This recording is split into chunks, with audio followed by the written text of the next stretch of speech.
Story of profit سلیمان علیہ السلام part 5 last part ہے۔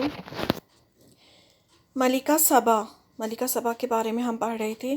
اسے معجزے اور جادو میں فرق کرنا آتا تھا۔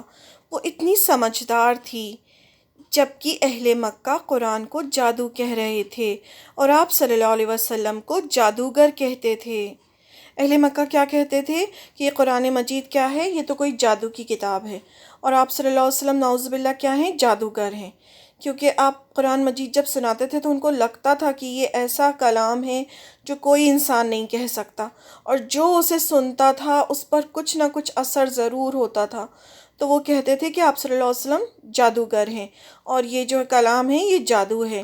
تو اللہ تعالیٰ ہمیں ان سب قرآن مجید میں اتنی سارے سٹوریز آف پروفٹس جو آئی ہیں وہ اسی لیے آئی ہیں کہ لوگ اس سے سبق حاصل کریں، وہ فرق محسوس کریں کہ جادو کیا ہوتا ہے اور ایک معجزہ کیا ہوتا ہے۔ جادو اور معجزہ دونوں اپوزٹ چیزیں ہیں۔ جادو جو ہے وہ دھوکہ ہے، وہ شیطان کی طرف سے ہے، وہ دھوکے کی چیز ہے، اور میریکل کیا ہے، میریکل معجزہ وہ اللہ کی طرف سے ہے۔ اللہ تعالیٰ اپنے پیغمبروں کو کچھ معجزات عطا فرماتے ہیں جس سے کہ لوگوں کو یقین ہو جائے کہ یہ اللہ کی طرف سے بھیجے ہوئے پیغمبر ہیں، وہ عام انسان سے الگ ہیں، ورنہ لوگ کہیں گے کہ یہ تو عام انسان ہے۔ تو اللہ تعالیٰ ہر پیغمبر کو کچھ نہ کچھ معجزے عطا کر کے پہنچاتے ہیں تاکہ لوگوں کو یقین ہو جائے کہ یہ اللہ کے پیغمبر ہیں، اور جن کو یہ فرق محسوس ہو جاتا ہے، جن کو فرق پتہ چل جاتا ہے معجزے میں اور جادو میں، وہ فوراً اس پر ایمان لے آتے ہیں۔ یہاں جادو اور میریکل میں فرق بتایا گیا۔ سلیمان علیہ السلام نے ملکہ کے تخت کو موڈیفائی کیوں کروایا؟ اسے گلاس کے محل میں کیوں لے کر گئے؟ اور ملکہ نے ایسا کیا دیکھا کہ فوراً بول پڑی کہ میں سلیمان علیہ السلام کے رب العالمین پر ایمان لاتی ہوں؟ یہ کیا دیکھا تھا ملکہ سبا نے؟ ملکہ سبا نے معجزہ دیکھا تھا۔ ملکہ سبا کو معجزہ اور جادو میں فرق کرنا آتا تھا۔ جب اس نے دیکھا کہ یہ گلاس فلور ہے، یہ کوئی نہیں بنا سکتا اس طرح کا، اور یہ اس طرح سے تخت کوئی نہیں لا سکتا، تو سلیمان علیہ السلام ضرور اللہ کے پیغمبر ہیں اور یہ سب اللہ کی طرف سے ہے۔ تو اس کو یہ میریکل معجزہ سمجھ آ گیا تھا، اس لیے وہ فوراً بول پڑی کہ میں سلیمان کے رب العالمین پر ایمان لاتی ہوں۔ ایسے ہی جب موسیٰ علیہ السلام کے قصے میں جب موسیٰ علیہ السلام کا مقابلہ جادوگروں سے ہوا تو سارے جادوگروں نے جادو سے رسی کے سانپ پھینکے، تو موسیٰ علیہ السلام نے اپنا عصا یعنی لاٹھی پھینکی تو وہ ایک بڑا سانپ بن گیا اور اس نے سارے سانپوں کو کھا لیا۔ اس پر سارے جادوگر سجدے میں گر گئے۔ اب یہ جب ہم موسیٰ علیہ السلام کے قصے میں ہم نے دیکھا کہ موسیٰ علیہ السلام کا مقابلہ ہوا تھا سارے جادوگروں سے۔ پہلے تو اللہ تعالیٰ نے موسیٰ علیہ السلام کو فرعون کے دربار میں بھیجا تھا، تو فرعون کے دربار میں انہوں نے جا کے اپنے معجزے دکھائے جو اللہ تعالیٰ نے انہیں دیے تھے، تاکہ لوگوں کو یقین آ جائے کہ موسیٰ علیہ السلام اللہ کے پیغمبر ہیں۔ لیکن کسی نے یقین نہیں کیا، اور فرعون نے کہا کہ یہ تو کوئی جادوگر ہیں اور جادو سیکھ کر آئے ہیں، تو ہم ان کا مقابلہ جادوگروں سے کروائیں گے۔ تو اس نے جتنے بھی شہر کے بڑے بڑے جادوگر تھے سب کو بلوایا، اور سب نے ایک میدان میں سب لوگ جمع ہوئے اور پورے پبلک اور سب دیکھنے کے لیے آئے۔ تو سارے جادوگروں نے اپنی اپنی رسیاں پھینکیں، تو جیسے ہی رسیاں پھینکیں تو وہ جادو سے سانپ بن گئیں۔ پھر اللہ تعالیٰ نے موسیٰ علیہ السلام سے فرمایا کہ تم اپنا عصا پھینکو، تو عصا جو موسیٰ علیہ السلام نے پھینکا تو وہ بڑا اژدہا، بڑا سانپ بن گیا، اور اس نے جتنے بھی وہ رسیاں تھیں جو نقلی سانپ تھے ان کو وہ کھا گیا۔ جیسے ہی سب کو کھا گیا تو جادوگر وہ اچھی طرح سمجھتے تھے کہ جادو کیا ہوتا ہے۔ جب انہوں نے دیکھا تو وہ فوراً سمجھ گئے کہ یہ جادو نہیں ہے، یہ میریکل ہے، اور موسیٰ علیہ السلام جو کہہ رہے ہیں کہ وہ اللہ کے پیغمبر ہیں اور اللہ نے ان کو یہ معجزے عطا فرمائے ہیں تو یہ سچ کہہ رہے ہیں، اور وہ فوراً سجدے میں گر گئے اور فوراً ان کے اندر ایمان آ گیا اور وہ ایمان لے آئے اور کہا ہم موسیٰ کے رب پر ایمان لاتے ہیں۔ فرعون نے انہیں دھمکی دی کہ وہ سب کو مروا ڈالے گا، تب بھی پرواہ نہیں کی اور سب نے اللہ کی خاطر اپنی جان دے دی۔ یہ بہت بڑی چیز ہوتی ہے کہ اللہ کی خاطر کوئی اتنے آرام سے اپنی جان دے دے۔ تو جس کو یقین ہوتا ہے اللہ کی قدرت پر، اللہ کے معجزے پر، ہر چیز پر، وہ فوراً اللہ کے لیے ایمان لے آتا ہے۔ تو جادوگروں کے اندر ایمان بیٹھ چکا تھا، انہیں بہت اچھے سے یہ فرق سمجھ میں آ گیا تھا۔ فرعون نے انہیں ڈرایا دھمکایا، لیکن اس کا بھی ان پر کوئی اثر نہیں ہوا اور انہوں نے ہنستے ہنستے اپنی جان اللہ کے لیے دے دی۔ ایک دم کسی کے اندر اتنا ایمان کیسے آ سکتا ہے کہ ایک پل میں اللہ کے لیے جان دے دے؟ تو یہ تبھی آتا ہے جب اس کو معجزے کا پتہ چلتا ہے کہ یہ اللہ کی طرف سے ہے، اور اسے سمجھ آتا ہے کہ یہ معجزہ ہے۔ معجزہ کیا ہوتا ہے؟ جو صرف اور صرف اللہ تعالیٰ کر سکتے ہیں، اس کے علاوہ دنیا میں کسی کی طاقت نہیں ہے کہ وہ اس طرح کی کوئی چیز کر دے۔ پھر قرآن میں اللہ تعالیٰ بار بار فرماتے ہیں کہ آسمان کو دیکھو، زمین کو دیکھو، دیکھو ہم پانی کیسے برساتے ہیں، کیسے مردہ زمین سے زندگی نکلتی ہے۔ تو یہ سب بھی جو ہیں کائنات کی نشانیاں، یہ بھی بہت بڑے بڑے معجزے ہیں اللہ تعالیٰ کے۔ کوئی پانی نہیں برسا سکتا، کوئی زمین سے زندگی نہیں اگا سکتا، کوئی انسان کو بڑا نہیں کر سکتا کہ انسان ہم گرو کر رہے ہیں، پیڑ گرو کرتے ہیں، فروٹس لگتے ہیں، کس طرح سے یہ سب کچھ ہوتا ہے۔ تو یہ صرف اور صرف اللہ کے ہاتھ میں ہے، اور یہ سب اللہ کے معجزے ہیں جو انسان کے سامنے ہر طرف بکھرے ہوئے ہیں، لیکن جب انسان اس پہ غور و فکر کرتا ہے تب اسے وہ دکھائی دیتے ہیں۔ یہ سب بتا کر اللہ تعالیٰ ہمیں میریکلز دکھانا چاہتے ہیں کہ یہ وہ چیزیں ہیں جو دنیا میں کسی کے لیے بھی کرنا پاسبل نہیں ہے۔ یہ صرف اللہ کی ہی طاقت سے ہو رہا ہے۔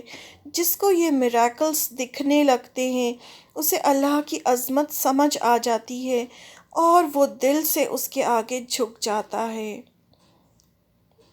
تو اللہ تعالیٰ نے عقل اسی لیے دی ہے کہ انسان اپنی عقل کا استعمال کرے، اپنی آنکھوں کا استعمال کرے، اپنے کانوں کا استعمال کرے۔ آنکھ، کان، دل، یہ تین چیزیں جو ہیں بہت بار بار ذکر ہوتا ہے اس کا قرآن مجید میں۔ تو یہ اسی لیے ہے کہ ان تینوں کا صحیح استعمال کر کے اللہ کی عظمت کو پہچانیں۔ اگر آپ کے پاس ڈھیروں ڈگریز ہیں، آپ بہت پڑھے لکھے ہیں، لیکن آپ کو یہی نہیں پتہ کہ یہ دنیا کس نے بنائی ہے، یہ دنیا کون چلا رہا ہے، آپ کو اللہ کی ہی پہچان نہیں ہے اگر، تو پھر ایسی ڈگریز اور اتنے علم کا کیا فائدہ کہ جب آپ کو اپنے بنانے والے کا ہی علم نہ ہو۔ جادوگر جادو جانتے تھے۔ جب انہوں نے موسیٰ علیہ السلام کا سانپ دیکھا تو انہیں اللہ کا سپر نیچرل پاور نظر آ گیا، اس لیے انہوں نے خود کو سبمٹ کر دیا۔ ایسے ہی ملکہ کو بھی اپنا تخت دیکھ کر وہ چیز نظر آ گئی، پھر گلاس کا محل دیکھ کر تو اللہ کی عظمت اس کے اندر بیٹھ گئی۔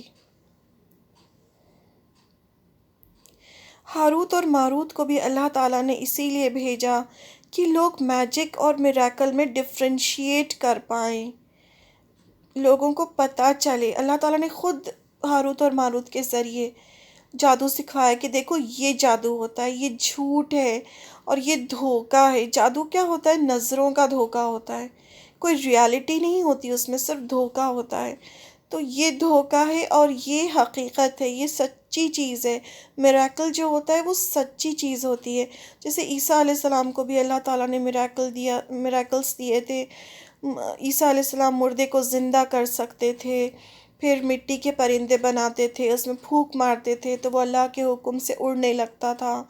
وہ بتا دیتے تھے کہ تمہارے گھر میں کیا ذخیرہ کر کے آئے ہو، تم کیا سٹور کر کے آئے ہو، کیا کھا کر آئے ہو۔ تو بہت سارے اس طرح کے معجزے تھے جو اللہ تعالیٰ نے عیسیٰ علیہ السلام کو بھی دیے تھے تاکہ لوگوں کو یقین آ جائے کہ وہ اللہ کے پیغمبر ہیں۔ پھر آپ صلی اللہ علیہ وسلم کو بھی بہت سارے معجزے دیے تھے، جب ہم سیرت پڑھیں گے انشاءاللہ تو ڈسکس کریں گے۔ شق القمر جو ہے، انگلی کے اشارے سے آپ نے 2 ٹکڑے کر دیے تھے چاند کے۔ تو یہ سب چیزیں اللہ تعالیٰ کی طرف سے اللہ تعالیٰ اپنے بندوں کو عطا فرماتے ہیں تاکہ لوگ یقین کر لیں کہ یہ اللہ کے ہی پیغمبر ہیں، یہ جو بھی بات کر رہے ہیں وہ اللہ کی طرف سے کر رہے ہیں، یہ جو کتاب لے کر آئے ہیں وہ اللہ کی طرف سے ہے۔ تو قرآن مجید اللہ کی طرف سے ہے، تو اللہ تعالیٰ یہ قصہ قرآن مجید میں سنا کر سمجھا رہے ہیں۔ اللہ تعالیٰ ہم سے بہت محبت کرتے ہیں، تو جیسے ایک ماں اپنے بچے کو اگزامپل دے دے کے سمجھاتی ہے کہ دیکھو بیٹا یہ ایسا ہے، اس طرح سے ہوتا ہے، تو اسی طرح سے اللہ تعالیٰ بھی ہم کو اسٹوریز سنا کر، اسٹوریز بتا کر، لوگوں کے قصے سنا کر ہمیں سمجھاتے ہیں کہ دیکھو اس چیز میں ڈفرینشیٹ کرو، اس کو سمجھو کہ یہ کیا چیز ہے، اور اللہ کی عظمت کو پہچانو تاکہ تم جہنم سے بچ جاؤ۔ اللہ تعالیٰ چاہتے ہیں کہ ہم سب جنت میں جائیں۔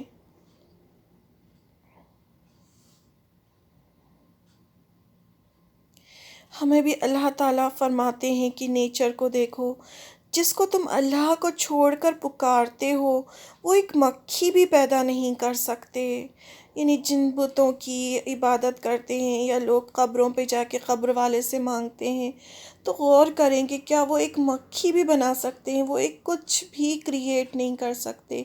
جو اپنے آپ کو نہیں بچا سکتے، جو خود کریٹ نہیں کر سکتے، جو کچھ نہیں کر سکتے، جن کے ہاتھ میں کچھ نہیں ہے، تو ان کو پہچانو، اپنی عقل کا استعمال کرو۔ شیطان انسان کے دلوں پر اور آنکھوں پر اس طرح سے پردہ ڈال دیتا ہے کہ اس کو حق نظر نہیں آتا۔